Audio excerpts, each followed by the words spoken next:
Hi అండి, అందరికీ ఆనందాలకు సంతోషాలకు నిలయమైన లక్ష్మీ నిలయం ఛానల్కు స్వాగతం సుస్వాగతం. ఇకైతే మీరందరూ కూడా థంబ్నెయిల్ చూసే ఉంటారు కదండి. లక్ష్మీ నిలయంలో సీతారాముల కళ్యాణం కోసం సన్నద్ధాలైతే జరుగుతున్నాయన్నమాట. ఇదేంటో మీకు అర్థమయ్యే ఉంటుంది కదా. ఇప్పుడైతే మీరు చూసారు కదా అండి, ఇది బ్యాక్ డ్రాప్ కింద నేను డెకరేట్ చేసి వేసుకున్నాను అనమాట. క్లాత్ చాలా బాగుందని అనిపించింది నాకైతే. ఈ పీట చూస్తున్నారు కదండి, ఇది కొత్తదనమాట. ఆ సీతారాముల కోసమే పంపించారేమో అని అనిపించిందండి నాకైతే.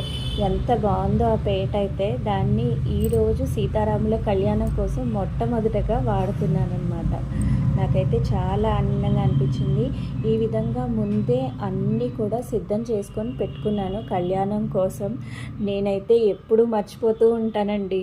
మీరు కూడా అంతే అయితే కామెంట్ చేయండి. ఇకైతే పూజ మొదలు పెట్టేశాను అనమాట అండి. చూస్తున్నారు కదా, ముందుగా గణపతి ఆరాధన చేసి ఆ గణపతికి షోడశోపచార పూజను జరిపి ఆ తర్వాత యజ్ఞోపవీతము వస్త్రము ఆ గణపతికి సమర్పించాక ఆ తర్వాత పూజలోకి అయితే వెళ్తున్నాను. చూస్తున్నారు కదా, ఈ విధంగా నేనైతే ముందు పట్టాభిషేకం, సీతారాముల పట్టాభిషేకం ఫోటోనైతే పెట్టానండి. ప్రతి ఒక్క ఇంట్లోని ఆ సీతారాముల యొక్క పట్టాభిషేకం ఫోటో ఉండాలని అంటారండి. తప్పకుండా ఒకవేళ మీ దగ్గర ఎవరి దగ్గర లేకపోతే తప్పకుండా తెచ్చుకోండి. ఈ విధంగా సీతారాములకి అయితే పూజ చేసి యజ్ఞోపవీతం వస్త్రము సమర్పించాను. సీతారాములకు ఆహ్వానం తెలిపి యజ్ఞోపవీతము వస్త్రము సమర్పించాక అమ్మవారి పూజను చేశాం. అమ్మవారిని ముందుగా కొలిచిన తరువాతనే ఆ సీతారాముల వేడుకను మొదలు పెడుతున్నాం. ఇక ఈరోజైతే వసంత నవరాత్రుల్లో ఆఖరి రోజు. అమ్మవారిని ప్రార్థిస్తే ఈరోజు ఎంతో మంచిది కనుక అమ్మవారికి కూడా గాజులు, వస్త్రము, తాంబూలము సమర్పించి అమ్మవారిని ప్రార్థించాక పూజలోకి వెళ్తున్నాం. ఇప్పుడైతే మీరు చూస్తున్నారు కదండి, ఇవి ముత్యాలు.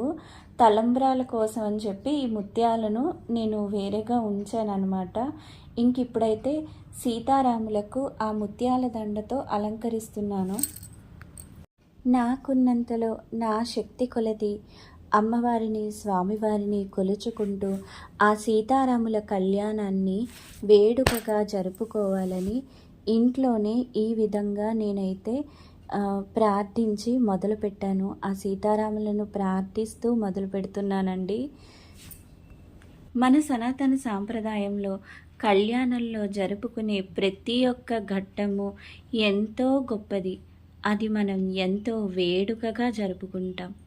ముందు స్వామివారికి యజ్ఞోపవీతము వస్త్రము సమర్పించి ఆ తర్వాత నూతన వధూవరులకు కొత్త వస్త్రాలను సమర్పిస్తున్నాను. అంటే నూతన వస్త్రాలను స్వామి అమ్మవార్లకు, అంటే పెళ్లి కూతురు పెళ్లి కొడుక్కి కొత్త వస్త్రాలను సమర్పిస్తాం కదండి, అలా సమర్పిస్తున్నాను అనమాట. మీరైతే ఇప్పుడు చూస్తున్నారు కదండి, ఇది పసుపు కొమ్ముకి పసుపు తాడు కట్టి దీన్ని మాంగళ్యంగా సిద్ధం చేసాం. స్వామి అమ్మవార్ల కళ్యాణం కోసం ఈ మాంగళ్యాన్ని మనం సిద్ధం చేసి ముందుగానే కళ్యాణం కోసం ఉంచామన్నమాట. ముందుగా అమ్మవారిని వేడుకొని గౌరీ పూజ చేశాక కళ్యాణం కోసం ఈ మాంగళ్యాన్ని మనం సిద్ధం చేసుకుంటాం. ముందుగా కంకణ ధారణ చేసి స్వామి అమ్మవార్లకు, ఆ తరువాత విశ్వక్సేనుని ఆరాధన పూజ జరిపిన తర్వాత కలశ స్థాపన చేసి కలశానికి పూజ చేసి ఆ తర్వాత కళ్యాణం జరిపిస్తారు. మనం ఇంట్లో చేసుకునే విధానం అయితే మనమంతటి గొప్ప కైంకర్యాలను, వేద మంత్రాలను చదవలేకపోయినా అమ్మవారిని, ఆ సీతమ్మ వారిని స్వామివారికి కన్యాదానం చేస్తున్నాం. ఆ స్వామివారి పాదాలను కడిగి ఆ స్వామివారిని నమస్కరిస్తూ అమ్మ సీతమ్మ వారిని ఆ స్వామివారికి సమర్పిస్తున్నట్లుగా భావించి కన్యాదానం చేస్తున్నాం. నేనైతే పాలు తీసుకున్నానండి. తమలపాకుతో పాలు తీసుకుని అమ్మవారి చేతికి చూపించి ఆ చేతినే ఆ స్వామివారికి సమర్పిస్తున్నట్టుగా వేశానన్నమాట. ఇప్పుడైతే తర్వాత ఘట్టం జీలకర్ర బెల్లం. ఆ స్వామివారి చేతికి చూపించి అమ్మవారి తల మీద జీలకర్ర బెల్లం స్వామివారు పెడుతున్నట్లుగా భావించి ఈ విధంగా నేను సమర్పించాను. ఆ తర్వాత సీతమ్మ వారి చేతికి చూపించి స్వామివారి తలపైన ఈ విధంగా జీలకర్ర బెల్లం పెడుతున్నానన్నమాట. మీకు అందరికీ తెలిసిందే కదండి, ఇది ఎంతో అపురూపమైన ఘట్టం. కళ్యాణంలో పండితులు వేద మంత్రాలతో అలాగే మంగళ వాయిద్యాల నడుమ ఈ జీలకర్ర బెల్లం ఎంతో ఘనంగా జరుపుతారు. పెట్టి ఎంత గొప్పగా ఎంత ఘనంగా జరుపుతారో కదండి. ఇప్పుడైతే చూస్తున్నారు కదండి, ఇది పసుపు తాడు అనమాట. ఈ పసుపు తాడుకి కుంకుమ పూజ జరిపించాలి. ముందుగా అమ్మవారిని వేడుకొని ఆ అమ్మవారికి ప్రార్థిస్తూ పసుపు కుంకుమతో ఈ తాళిబొట్టుకి ముందు గౌరీ పూజ జరిపించాలి. ఇప్పుడైతే ఈ తాళిబొట్టుకి పసుపు కుంకుమతో పూజ చేసి ఆ అమ్మవారిని వేడుకోవాలి.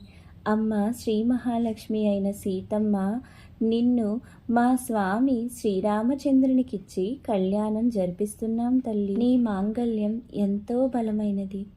ఆ మాంగళ్య ధారణ మేం జరిపిస్తున్నాం.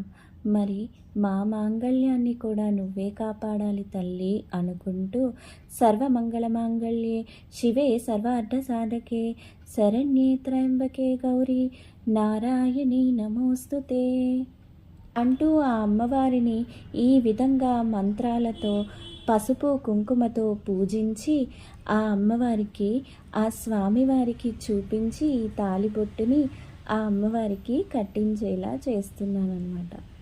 చూస్తున్నారు కదా, ఆ స్వామివారి చేతులతో ఈ అమ్మవారికి పసుపు తాడును కడుతున్నట్లుగా మనం భావించి ఈ విధంగా ముడులను వేయాలి. కళ్యాణంలో ఈ మాంగళ్య ధారణ ఎంతో గొప్పది కదండి. ఆ సీతారాముల కళ్యాణ వేడుక ఎక్కడైతే జరుగుతుందో అక్కడ హనుమంతుడు తప్పకుండా ఉంటారట. ఎక్కడైతే ఘనంగా సీతారాములను వేడుకొని కళ్యాణం చేస్తామో అక్కడ హనుమంతుల వారు తప్పక ఉంటారట. అందుకే ఈరోజు హనుమంతుడిని కూడా ఒక్కసారి తలుచుకోవాలి. హనుమంతుల వారి గురించి ఒక చిన్న కథ చెప్పుకుందామా. ఒకసారి లంకలో సీతాదేవిని కనుగొన్నాడు. ఆమెతో మాట్లాడి ధైర్యం చెప్పి తిరిగి వెళ్తూ శ్రీరాముడికి చెప్పడానికి గుర్తుగా ఒక విషయం చెప్పమంటాడు హనుమంతుడు సీతాదేవికి. కాకాసుర వృత్తాంతం జ్ఞాపకం చేసుకుంటూ అరణ్యవాస సమయంలో ఒకరోజు శ్రీరాముడు సీతమ్మ ఒడిలో తలపెట్టుకుని విశ్రాంతి తీసుకుంటున్నప్పుడు ఒక కాకి సీతాదేవిని గాయపరుస్తుంది. శ్రీరాముడు మేల్కొని కోపోద్రిక్తుడై ఒక దర్భను తీసుకుని బ్రహ్మాస్త్ర మంత్రంతో ఆ కాకిపై ప్రయోగిస్తాడు. రాముడి శక్తిని పరీక్షించడానికి కాకి రూపంలో వచ్చిన ఇంద్రుడి కుమారుడైన జయంతుడు వాయువేగంతో ముల్లోకాలు తిరిగి తనను రక్షించేవారు కనపడక శ్రీరాముణ్ణి శరణు కోరుతాడు. కరుణామయుడైన శ్రీరాముడు ఆ వాయసాన్ని అంటే ఆ కాకిని చంపకుండా కుడికంటిని బ్రహ్మాస్త్రానికి ఆహారంగా ఇచ్చి కరుణిస్తాడు. జనకుని కూతురైన జానకమ్మను ఈ సకల గుణాభిరాముడైన శ్రీరామునికిచ్చి కళ్యాణం జరిపించాం. తరువాత ఘట్టం ముత్యాల తలంబ్రాల వేడుక. ఇలా ఈ ముత్యాల తలంబ్రాలను ఆ రాముల వారి చేతికి చూపించి సీతమ్మ వారిపై వేస్తున్నట్లుగా అంటే ఆ శ్రీరాముల వారే సీతమ్మ వారిపై వేస్తున్నట్లుగా భావించి వేస్తున్నాం. అలాగే సీతమ్మ వారికి చూపించి సీతమ్మ వారే రాముల వారిపై వేస్తున్నట్లుగా భావించి ఈ యొక్క తలంబ్రాల వేడుకను జరుపుకుంటున్నాం. నిజానికి ఈ తలంబ్రాల వేడుకలో నిజంగా మనం భావించి చేస్తే అండి, ఆ సీతమ్మ వారు రాముల వారిపై వేస్తున్నప్పుడు ఆ ముత్యాల తలంబ్రాలు ఎన్నో వర్ణాలతో మెరుస్తూ ఆ రాముల వారి పైనుంచి పడుతున్నట్లుగా మనం భావన చేస్తే ఎంత ఘనంగా ఉంటుందో కదండి. అవి నీలపు రాసులుగా ఎన్నో వర్ణాల రాసులుగా ఆ తలంబ్రాలు రాముల వారి పైనుంచి పడుతున్నాయట. సీతారాముల కళ్యాణం జరిగినప్పుడు ఆ విధంగా ఆ తలంబ్రాలు ఎన్నో వర్ణాల రంగుల రాసులతో పడుతూ ఉన్నాయంట రాముల వారి పైనుంచి. ఆ విధంగా భావిస్తుంటేనే ఎంతో అద్భుతంగా ఉంది కదండి. మామూలుగా అయితే ఈ తలంబ్రాలను కురిడి కొబ్బరికాయతో వేస్తారు, కానీ లేదు కదండి. అయినా చిన్న విగ్రహాలు కాబట్టి నేను తమలపాకులతో వేశాను.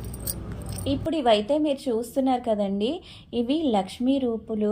మీ అందరికీ తెలిసే ఉంటుంది కదా, మనం వరలక్ష్మి వ్రతంలో పెడతాం కదండి కాసు, అదనమాట. ఇది ఆభరణాలుగా స్వామి అమ్మవార్లకు నేను సమర్పించి కడుతున్నాను. మీ అందరికీ తెలిసే ఉంటుంది కదండి, ఆ లక్ష్మీదేవి అయిన ఆ అమ్మవారి రూపం ఒకవైపు ముద్రించి ఉంటే, మరొక వైపు మొత్తం సీతారామ పరివారంతో సమేతంగా ఉన్నటువంటి ఆ స్వామి అమ్మవార్ల యొక్క రూపులు ఈ విధంగా అందులో ముద్రించి ఉంటాయి కదండి. మనకి కాసులో ఒకవైపు లక్ష్మీ అమ్మవారు, మరొక వైపు సీతారాములు పరివార సహితంగా ఉంటుంది కదండి. మీ అందరికీ తెలిసే ఉంటుంది. అది నేను ఆభరణంగా ఆ స్వామి అమ్మవార్లకు కట్టాను. ఆ తర్వాత సీతమ్మ వారికి చిట్టి గాజులను సమర్పించాను. అమ్మ సీతమ్మ, నీ మాంగళ్య బలం ఎంతో గొప్పది. నీ సౌభాగ్యం ఎంత మధురమైనదో, ఎంత గొప్పదో, అంతే సౌభాగ్యాన్ని మాకు ప్రసాదించు తల్లి అని వేడుకుంటూ చిట్టి గాజులను సమర్పించాను.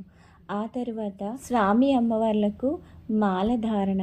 ఈ మాలలను మార్చుకుని స్వామివారు అమ్మవారికి, అమ్మవారు స్వామివారికి కూడా మాలలను మార్చుకుని వేసుకుంటారు. ఇది మాల మార్పిడి వేడుక అంటారు కదండి, అదనమాట. ఆ విధంగా మాలలను ఇద్దరికి, అంటే స్వామివారికి అమ్మవారికి సమర్పించాను. మేలు మేలోయమ్మ మేలు మాయమ్మ సీతమ్మ, సద్గుణరాశి సిరిగల్ల సీతమ్మ, ఏలుకో రామయ్య ఏలుకోవయ్యా, సుగుణాభిరామ శ్రీరామచంద్ర ప్రభో, ఏలుకో రామయ్య ఏలుకోవయ్యా, చూడ చక్కని రూపు చూడు రామయ్యా, సిగ్గుల బుగ్గ మాయమ్మ సీతమ్మ, ఏలుకో రామయ్య ఏలుకోవయ్యా, ఏలుకొని మమ్మాదుకోరావయ్య రామయ్య. ఇక నాకైతే ఇంకా ఎంతసేపు అయినా ఆ సీతమ్మ వారిని, రామయ్య తండ్రిని అలా చూస్తూ కన్నుల విందుగా, కన్నులకు వేడుకగా అలాగే చూస్తూ ఉండిపోయానండి. ఎంతో ఆనందంగా, నాకు తోచినంతలో నా శక్తి కొలది అంగరంగ వైభోగంగా, వేడుకగా ఈ యొక్క సీతారాముల కళ్యాణాన్ని జరుపుకున్నాను. మీ అందరికీ కూడా ఎలా అనిపించిందో తప్పకుండా నాతో షేర్ చేసుకోండి. వీడియో నచ్చితే లైక్ చేయడం మర్చిపోకండి.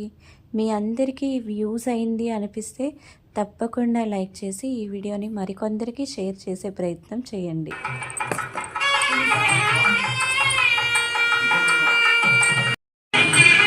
ఉంటానండి, మళ్ళీ మరో మంచి వీడియోతో కలుద్దాం.